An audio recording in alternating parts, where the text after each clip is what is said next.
तू हे रे माझा मिथवाचा आजचा म्हणजेच 15 डिसेंबरचा फ्रेश असा रिव्ह्यू तुम्ही माझ्या आवाजामध्ये ऐकत आहात. तर आजच्या तू हे रे माझा मिथवाच्या भागामध्ये 2 नवीन कॅरेक्टर घेतलेले आहेत. तर ते 2 कॅरेक्टर नक्की कोण आहेत यासाठी संपूर्ण व्हिडिओ नीट पहा आणि चॅनलला नक्की सबस्क्राईब करा आणि एक लाईक तर रोज करतच जावा. आता पुढे आपण पाहतोय की काल अर्णवने ईश्वरीला कॉन्फरन्स रूममध्ये बोलवलेला असतं आणि तिथे त्याला ईश्वरीला तो काहीतरी ऐकवणार असतो की जो त्यांनी रेकॉर्डिंग केलेला आहे ते. आता ईश्वरी त्या रूममध्ये येते आणि खूप अंधार असतो. तिथे ती म्हणत असते की सर, अर्णव सर तुम्ही आहात ना, अर्णव सर इथे, असं सतत ईश्वरी म्हणत असते. आणि अचानक सात्विक फॅशनच्या प्रत्येक बोर्डवरची एक लाईट लागली जाते आणि या सगळ्या लाईट लागल्यानंतर ईश्वरी खुश होते, कारण तिला वाटलेलं असतं की अंजली त्यांनी सांगितलेलं की नक्कीच तुझ्यासाठी काहीतरी सरप्राईज असेल म्हणून. आता ती विचारच करत असते, इतक्यात तिला एक चिठ्ठी सापडते की मिस इंदोर स्पीकर ऑन कर म्हणून. आता ईश्वरी ती चिठ्ठी खाली ठेवते आणि स्पीकर ऑन करते. आता तिच्या मोबाईलने तो स्पीकर जो आहे तर तो कनेक्ट करत असते आणि तो स्पीकर ऑन करते. आता तिला ऐकायला येतं, अर्णव बोलत असतो की मिस इंदोर, आता मी तुला जे काही सांगणार आहे ते प्लीज जरा शांतपणे ऐकून घेशील का.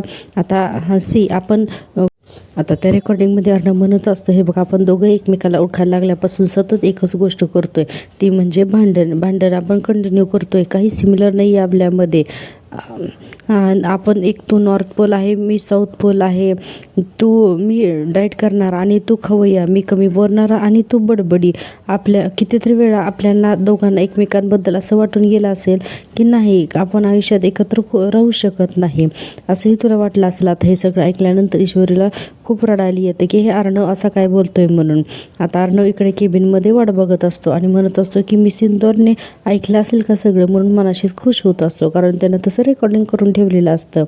आणि पुढे म्हणतो की आता मिस इंदोर आत गेली खरी, पण असं म्हणत असतो आणि पुढे म्हणतो की रेकॉर्डिंग तर ऐकत असेल ना, काय वाटत असेल तिला. अर्णव असं मनाशीच बोलत असतो. इतक्यातच आपण पाहतोय की ईश्वरीला पुढे अर्णव म्हणतो की हे सगळं आज मी तुला सांगतोय की आजपर्यंत मला असंच वाटत होतं की आपण एकमेकांसोबत कधीच हॅपी राहू शकत नाही. आता हे सगळं ईश्वरीला ऐकल्यानंतर तिचं तर अगदी डोकंच फिरतं. आता पुढे अर्णव म्हणतो की पण आता एवढंच म्हणत असतो आणि ते रेकॉर्डिंग जे आहे तर ती स्टॉप होते. ईश्वरी ट्राय करते पण ती रेकॉर्डिंग सुरूच होत नाही आणि प्रत्येक वेळेस पण आता एवढंच प्ले होतं आणि ते रेकॉर्डिंग बंद पडतं. आता ईश्वरी रागाने वैतागून अर्णवच्या केबिनमध्ये ईश्वरी खूप प्रयत्न करते पण तेच रेकॉर्डिंग रिपीट होत असतं आणि इकडे अर्णव म्हणत असतो की अजून ही आली का नाही आहे. आता इतक्यातच ईश्वरी त्याच्या केबिनमध्ये येते आणि ईश्वरी अतिशय रागाने लालबंद झालेली असते. ती येते आणि म्हणते की सर. तोपर्यंत अर्णव लगेच खाली बसण्याचा प्रयत्न करत असतो. तो ईश्वरी जोरात ओरडते, सर असं का केलं तुम्ही, का वागलात तुम्ही असं, का सोनवली तुम्ही मला अशी खरी खोटी. अर्णव म्हणतो खरी खोटी, तर ईश्वरी म्हणते मग काय, तुम्ही मला खरी खोटीच सुनावली. आपण कशी मिसमॅच आहोत, कशा आपल्या आवडीनिवडी वेगवेगळ्या आहेत, आपण कसे सतत भांडत असतो, हे सगळं आठवण्यामागचं आणि मला सुनावण्यामागचं काय कारण होतं. अर्णव म्हणतो मिस इंदोर तू एवढंच ऐकलंयस. तर ईश्वरी म्हणते सारखं तर हेच बोलत होतात, सारखे आपण कशी वेगळे आहोत आणि एवढेच नाही तर आपण दोघं एकमेकांसोबत आनंदी राहू शकत नाही, हे सुद्धा बोललात तुम्ही. मी काय समजायचं, मी काय अर्थ काढायचा या सगळ्याचा. अर्णव म्हणतो तू रेकॉर्डिंग पूर्ण का नाही ऐकलं. ईश्वरी म्हणते मी सगळं ऐकलं रेकॉर्डिंग. पण अर्णव म्हणतो मग ईश्वरी म्हणते मग पुढे तुम्ही बोललात कुठे काय. आणि आता ईश्वरी म्हणते की आपण एकमेकांसोबत आनंदी राहू शकत नाही हे तुम्ही बोलूच कसं शकता सर. एकतर आपलं लग्न तुमच्यामुळे झालंय, आता लग्न झालंय म्हणल्यानंतर आपण लाईटली नाही घेऊ शकत सर. हे बघा ही मिस इंदोर आता तुमचा पिच्छा सोडणार नाही, असं ईश्वरी म्हणत असते. आणि पुढे म्हणते जो करणार आहे वो करू, म्हणे एकमेकांसोबत हॅपी नाही राहू शकत. ती अर्णवला काही बोलूच देत नसते आणि तिथून निघून जाते. अर्णव म्हणत असतो व्हॉट्स रॉंग म्हणून. आणि हे सगळं तिनं ऐकलं, मग आय लव्ह यू कुठं गेलं असं अर्णव विचार करत असतो. आता अर्णवलाही कळत नाही की रेकॉर्डिंगचं नक्की काय झालं आणि ईश्वरीनं काय ऐकलं म्हणून. आता अर्णव त्या रेकॉर्डिंगच्या रूममध्ये जातो आणि चेक करतो की आता ते रेकॉर्डिंग कसं काय आहे ते. आता अर्णव रेकॉर्डिंग रूममध्ये जातो आणि पुन्हा तिथे तो रेकॉर्डिंग प्ले करून ऐकतो, तर तिथं तेच ऐकायला मिळतं की आपण दोघं एकमेकांसोबत हॅपी राहू शकत नाही, पण आता पुन्हा तेच लागत असतं. अर्णव पुन्हा ट्राय करतो पण ते रेकॉर्डिंग जे आहे तर ते काही चालतच नाही. अर्णवच्या लक्षात येतं की अरे आपल्याकडून रेकॉर्डिंग तर पुढचं काही झालेलंच नाही आहे आणि तसंच ईश्वरीने ऐकलं आणि म्हणून तिचा हा सगळा गैरसमज झालेला आहे. आता अर्णव म्हणतो की काय होतंय हाऊ इज दिस पॉसिबल असं अर्णव म्हणत असतो आणि पुन्हा पुन्हा ट्राय करतो, पण ते जर रेकॉर्डिंग झालंच नाही तर तुला ऐकायला मिळेल कसे. आणि अर्णव म्हणतो की म्हणजे याच्या पुढचं रेकॉर्डिंग झालंच नाही, म्हणजे मिस इंदोरने याच्या पुढचं काही ऐकलेलंच नाही आहे शेट म्हणून असं अर्णव म्हणत असतो. आणि पुढे म्हणतो की दिस इज डिस्कस्टिंग असं म्हणत असतो. आता अर्णव पुढे म्हणतो की मिस इंदोर आज मी तुला सगळं काही सांगून टाकलं होतं, पण आपण दोघं एकमेकांसोबत हॅपी नाही राहू शकत असं मला अगोदर वाटत होतं गं, पण आता असा म्हणतो. आणि अर्णव हे सगळं थांबून वाक्य बोलत असतो. आणि पुढे म्हणतो की आता तुझ्याशिवाय मी लाईफ इमॅजिनच करू शकत नाही गं मिस इंदोर असं अर्णव एकदम हॅपी होऊन बोलत असतो स्वतःच्याच मनाशी, कारण ईश्वरी तर तिथे रागाने निघून गेलेली असते.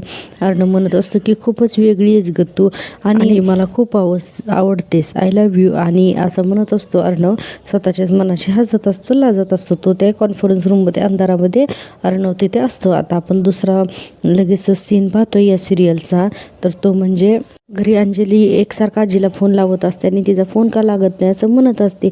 इतक्यातच ईश्वरी आणि अर्णव दोघंही घरामध्ये येतात. आणि आता ईश्वरी लगेच म्हणते अंजली लगेच ईश्वरीला म्हणते अगं आलात पण तुम्ही दोघं जण इतक्यात, आणि म्हणते काय सरप्राईज दिलं त्याने तुला. त्यावर ईश्वरी म्हणते की ताई विचारा ना तुम्ही तुमच्या चिंटूला काय सरप्राईज दिलं ते.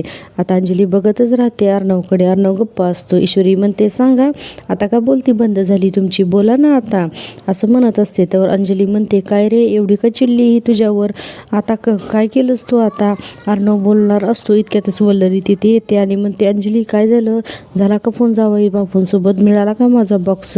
अंजली म्हणते अगं ते म्हणालेत मला वेळ मिळाला की मी जाऊन येतो त्या स्क्रॅप डीलरकडे असं अंजली मामीला सांगत असते. वल्लरी म्हणते मुळात मला न विचारता घरातलं सगळं स्क्रॅपचं सामान काढून टाकण्याची काय गरज होती असं वल्लरी जोरजोरात ओरडून म्हणत असते. तर अर्णव म्हणतो की मामी तो बॉक्स तुझ्यासाठी एवढा इम्पॉर्टंट होता, काय होतं काय त्या बॉक्समध्ये. त्यावर ईश्वरी म्हणते मामी मी येऊ का तुमच्याकडे त्या स्क्रॅप डीलरकडे, आपण शोधूयात ना तो बॉक्स. तर वल्लरी तिच्या अंगावर ओरडते आणि म्हणते माझ्या बॉक्समध्ये मध्ये बोलण्याची काही गरज नाही आणि हा जो काही शानपणा आहे ना तो स्वतःकडे ठेवायचा, कळलं का तुला असं म्हणून वल्लरी ईश्वरीचाच अपमान करते. आता एवढ्यातच मोठ्या आवाज येतो की हे सगळं काय सुरू आहे म्हणून. आता सगळ्यांच्या लक्षात येतं की कुणीतरी आलं आहे म्हणून. आता सगळेजण दरवाजाकडे पाहायला लागतात, तर तिथे आलेली असते अर्णवची आजी. आणि हे आहे फर्स्ट कॅरेक्टर, तो हे माझ्या मित्राच्या आजच्या भागमध्ये नवीन कॅरेक्टर घेतलेलं आहे, ती म्हणजे अर्णवची आजी, जी की आता चेंज झालेली आहे. पहिलं कॅरेक्टर काही वेगळंच होतं. तर ही आहे अर्णवची आजी. आता आजी आल्यानंतर सगळेजण हॅपी होतात. तर आता आणि अर्णव आजी म्हणतो लगेच मामा आई आली म्हणून खुश होत असतात. आता आपण लगेच दुसरा सीन पाहणार आहोत, तो म्हणजे राजेशचा. आता राजेशला एका त्या गोडाऊनमध्ये आणून ठेवलेलं असतं. मामाला राजेश बोलण्याचा प्रयत्न करत असतो त्या दादाला. तर तो म्हणत असतो की लगेच गप्पा बस जरा, राजेश मला सोडा म्हणून वळवळ करत असतो. तर मामा म्हणतो आवाज खाली आणि आज्ञा दिली तरच बोलायचा, कळलं. तर राजेश म्हणतो कोण बॉस, मी नाही ओळखत तुझ्या बॉसला असं म्हणतच असतो. इतक्यातच गाडीचा हॉर्न वाजतो. आता गाडीचा हॉर्न वाजल्यानंतर दादाचं लक्ष त्या हॉर्नकडे जातं आणि तो दादा बाहेर जातो बॉसला घेऊन येण्यासाठी. आता इथे बॉसची एंट्री म्हणजे आजचं दुसरं कॅरेक्टर या मालिकेमध्ये नवीन दाखवलेलं आहे. आता बॉसची एंट्री सुद्धा इथे धमाकादारच दाखवलेली आहे. तो गाडीतून उतरतो नंतर, आणि हे सगळे आजच्या भागामध्ये म्युझिकच खूप आहे. आजच्या भागामध्ये डायलॉग थोडे आहेत आणि तो हिने माझ्या मित्राचा आजचा भाग अगदी 20 मिनिटाचाच होता, तरीही त्यातल्या त्यात मी तुम्हाला छान बॉस आल्यानंतरचा जो काही थरारक सीन आहे तर तो अतिशय घाबरवणारा आहे, जो की राजेशसाठी. आता राजेश तिथे एका कोपऱ्यात त्याला ढकलून दिलेला असतो. तो तिथं पडलेला असतो. तिथे शेजारीच आग पेटवलेली असते. आता तो बॉस येतो आणि तिथे त्या खुर्चीवर बसतो. आता तो दादा जो आहे तो बॉसच्या शेजारी उभारलेला असतो. आता तो बॉस त्या दादाला इशारा करतो आणि मग आता तो दादा एक काळा कपडा घेतो आणि राजाच्या हातात देतो आणि त्याला खुणवतो की आता बॉसचे शूज पूस म्हणून. राजाचा अरे हॅट असा म्हणतो. असं म्हटल्यानंतर दादा आता त्याची मान पकडतो आणि त्याला बॉसच्या जवळ आणून बसवतो आणि म्हणतो की पूस आता शूज म्हणून. असं हे सगळं खुणेने दाखवलेलं आहे. आता राजेश वैतागून ते शूज पुसतो सुद्धा. आता राजेशने त्या बॉसचे शूज पुसल्यानंतर राजेश लगेचच आता उठायला बघतो तिथून. त्यानंतर तो जो दादा आहे तर तो राजेशला तिथंच दाबून बसवतो आणि म्हणतो उठायचं नाही, सांगितलं आहे का, त्याशिवाय अजिबात उठायचं नाही म्हणून. राजेशची आज खूपच राजेशने अक्षरशः टरकला आहे त्या बॉसला बघून. आता पुढचा सीन पाहतोय आपण की पुढच्या सीनमध्ये नवीन जे कॅरेक्टर घेतलेलं आहे आजीचं, तर ते आजी आलेले असतात घरी. आता मामा आणि अर्णव दोघंजणं आजीला आणण्यासाठी दारापर्यंत जातात. तर आजीला म्हणतात आजी ये घरात म्हणून. आता आजीला आणून सोफ्यावरती बसवतात समोर. आता मामा लगेच आजीचं सामान घेऊन येतात आणि ईश्वरीला येते आणि म्हणते की आजी नमस्कार करते म्हणून आजींच्या पाया पडते ईश्वरी. आजी म्हणतात सुखी राहा म्हणून. इतक्यातच आकाश पळत पळत येतो आणि आजीच्या गळ्यात पडतो की आजी तू आलीस का, मी तुला किती मिस केलं म्हणून. तोपर्यंत अर्णव म्हणतो की आजी तू येणार आहेस म्हणून का सांगितलं नाही, मी एअरपोर्टला गाडी पाठवली असती ना. तर मामा पण म्हणतात की आई तू अचानकच कशी काय आलीस बरं. तेव्हा आजी म्हणतात की सांगते, पण मला अगोदर कळू देत की या वल्लरीचा एवढा गोंधळ कसला चाललेला होता. आता वल्लरी फक्त आई ते मी असं म्हणत असते इतक्यात मामा तिला बोलूच देत नाहीत आणि म्हणतात की ते तिचं नेमकं रोजचंच आहे ग, पण तू मला सांग ना ही अशी यात्रा अर्धवट सोडून तू कशी काय आलीस. त्यावरती आजी म्हणतात अरे दत्तस्थानांवरून दत्तांच्या पादुका येणार आहेत उद्या आपल्याकडे आणि यावेळेस आपल्याकडे यजमानपद आलेलं आहे म्हणून घाईने आले रे मी आज, असं आजी जे आहे तर ते म्हणत असतात. आणि ईश्वरी अजूनसुद्धा अर्णवरती रागालाच गेलेले असते. आता आजी सांगत असतात की या दत्त महाराजांच्या सुवर्ण पादुका आहेत. आता लगेचच आकाश म्हणतो वाव सोन्याच्या पादुका. आता आजी म्हणतात हो आणि खूप जुन्या आहेत रे या पादुका, सगळ्यांनाच हा मान मिळतो असं नाही बरं.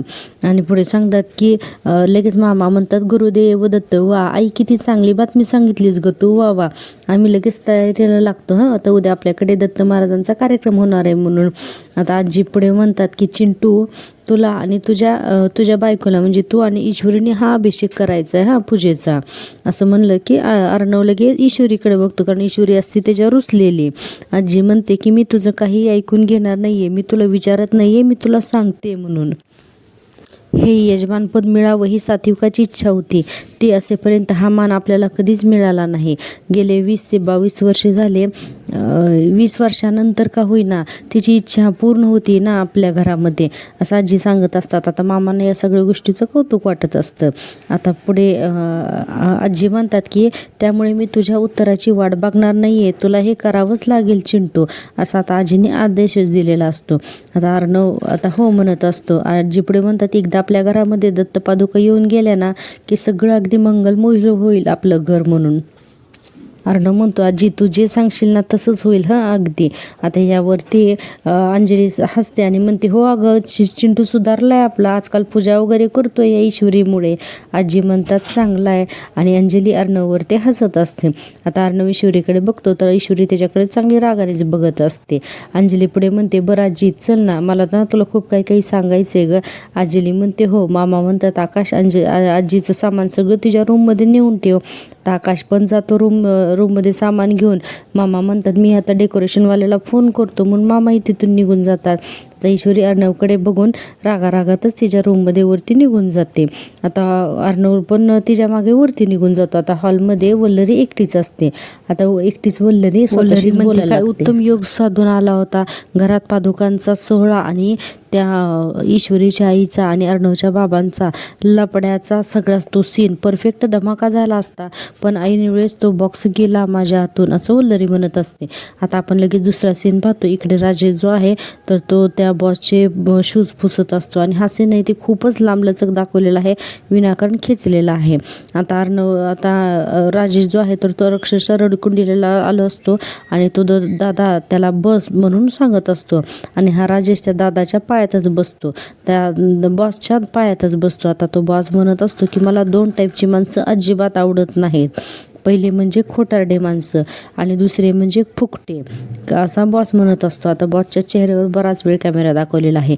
बॉस म्हणतो कुठले, तर लगेचच राजेश पप करत म्हणतो की खोटारडे आणि फुकटे, असं राजेश सांगतो. बॉस म्हणतो आता पुढे बॉस जो आहे तर तो अगदी शांत आणि सायलेंट बोलतोय आणि म्हणतो की आणि तू हे दोन्ही सुद्धा आहेस, कळलं, असं तो बॉस म्हणत असतो. आता राजेश त्या बॉसच्या तोंडाकडेच बघत बसतो.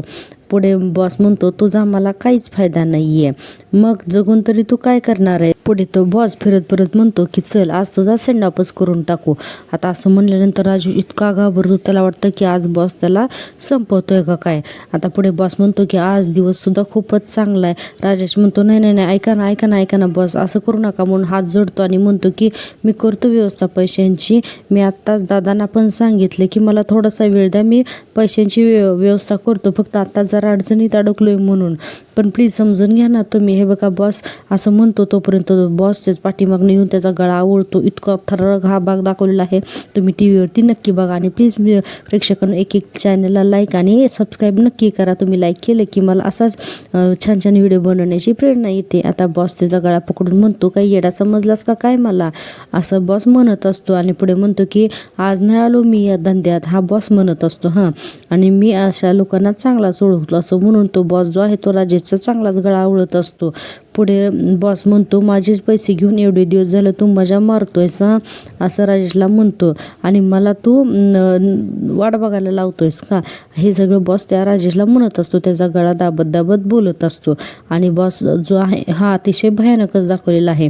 आणि इथेच हा आजचा भाग संपलेला आहे. तो रे माझा मित्राच्या उद्याच्या भागामध्ये असं दाखवणार आहेत की बॉस जो आहे तर तो राजेशला म्हणत असतो की 2 दिवसामध्ये जर का तू मला माझे पैसे दिले नाहीस ना तर मी तुला कुत्र्यासारखा तुडवीन म्हणून. आणि अर्णव म्हणत असतो की सिंदूर तू आपलं लग्न मनापासून मानतेस ना ग. ऐश्वरी म्हणते, आता नवरा मानलाय म्हणल्यावर लग्न पण मानलंच ना, पण तुम्हाला काय फरक पडतो मी असो किंवा नसो. तर अर्णव म्हणतो, तू कुठं जाणार आहेस मला सोडून. आणि आजी जे आहे ते ऐश्वरीला सांगत असतात, या सोहळ्यात एकही बारकीशी चूक झालेली मी खपवून घेणार नाही आणि जर का चुकलीस तर मी तुला कधीही माफ करणार नाही. आणि अंजली राकेशला सांगून टाकते की उद्या आपल्या घरी सोन्याच्या पादुका येणार आहेत दत्त महाराजांच्या. आणि राकेश म्हणत असतो की पैशाची एवढी भयानक चणचण असताना चकाकणारं सोनं चक्क घरी चालत आलंय, जॅकपॉट लागलाय मला जॅकपॉट असं म्हणून राजेश खुश होत असतो. तर आता आपण तर हा रिव्ह्यू पाहिलेलाच आहे. तर चॅनलला सबस्क्राईब